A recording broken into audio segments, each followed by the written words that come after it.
We're in New York City at Ultrasound Rehearsal Studio, 251 West 30th Street. We started with one studio in 1984. It grew into 21 studios on 3 floors.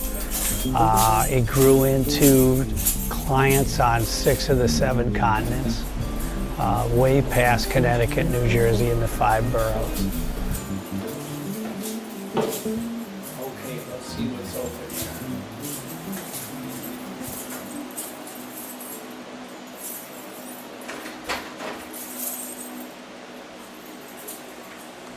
I moved here in 1978 to play drums in the punk rock days.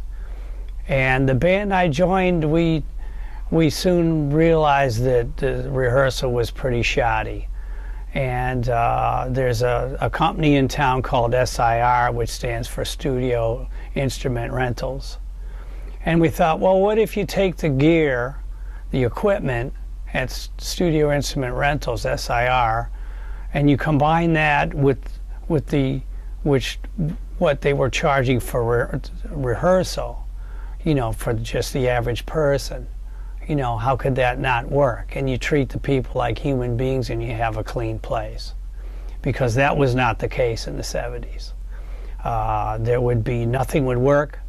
There'd be some idiot on acid running the desk. And the place would be filthy. There'd be a couch and cockroaches. And, you know, we said, we can do better than that, you know. So without going to business school or audio school, or any kind of construction knowledge, we built 21 studios. The first band I joined was a punk band called Testers. And the singer named the band Testers because he was huffing Testers model airplane cement. Because it had toluol in it at the time, and you could get high off of the glue. Yeah, bright future. And he named the band Testers because that glue was his whole world. And we actually got a cease and desist from the Testers Model Cement Corporation saying, you can't use our name. But the band was so small it didn't much matter. I just kept playing and playing, and got to tour and whatnot, did many bands, ended up being in 32 bands eventually. Eventually, this company overtook my playing. And the writing was on the wall as to what to do. So I slowly turned into a businessman. And that's when we really worked hard at making this company what it turned out to be. All the doors are, they're double doored. And these seals we bought from a company in the Bronx called Zero. There's 0 seals.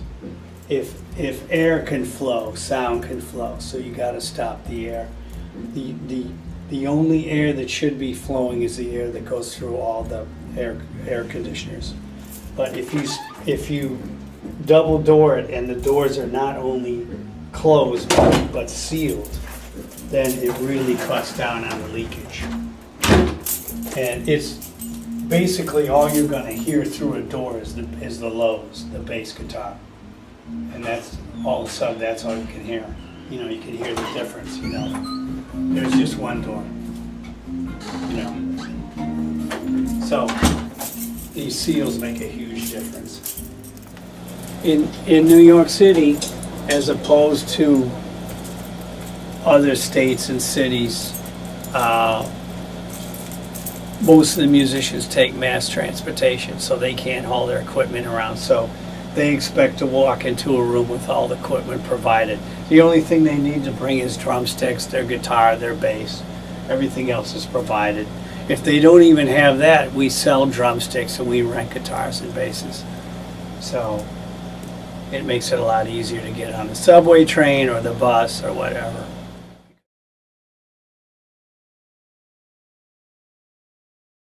We did our best to take care of everybody. And it didn't matter if they were known or not. I mean, you know, we had many kids starting out.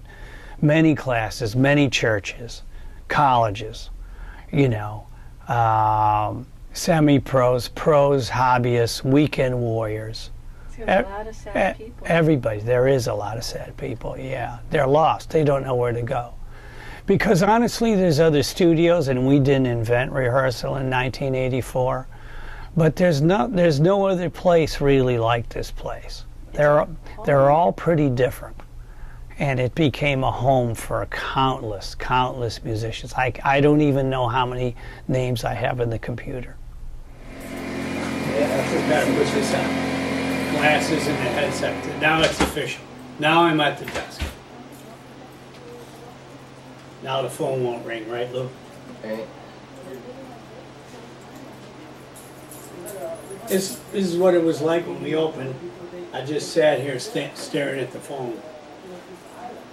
Yeah, I feel very lucky to have a new life to go off to. I feel this is the third life. I had 23 years in Cleveland growing up. Wonderful time, wonderful place to be there. And then I had great years in New York City. Got to be a part of a brand new genre, which was punk rock. It was very exciting. The city was exploding. And there was a lot of music. So I cashed in on that, had a successful business. And now I'm going back with a wonderful family. The woman I'm marrying, I've known since 1982. She has 3 children, so all of a sudden, instead of just looking after myself, there's going to be 5 people in my life, you know. 4 more people in my life along with myself.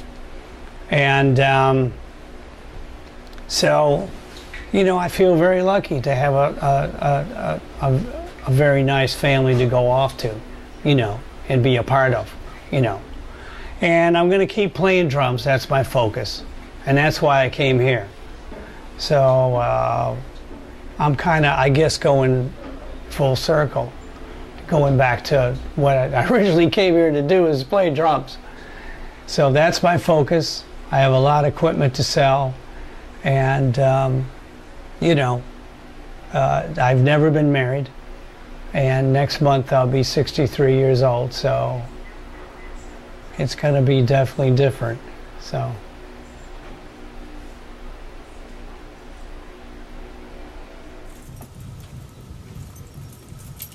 I'm moving to Cleveland. I grew up in Cleveland. I'm going back to Cleveland. I bought a house there. I'm engaged. I'm going to get married next summer, start a new life. Yeah, thank you. Thank you. Yeah. Yeah, new life. I'm lucky I have a life to go back to. You know? So instead of just wandering around the streets, you know, thinking about what left, you know, thinking about yesterday.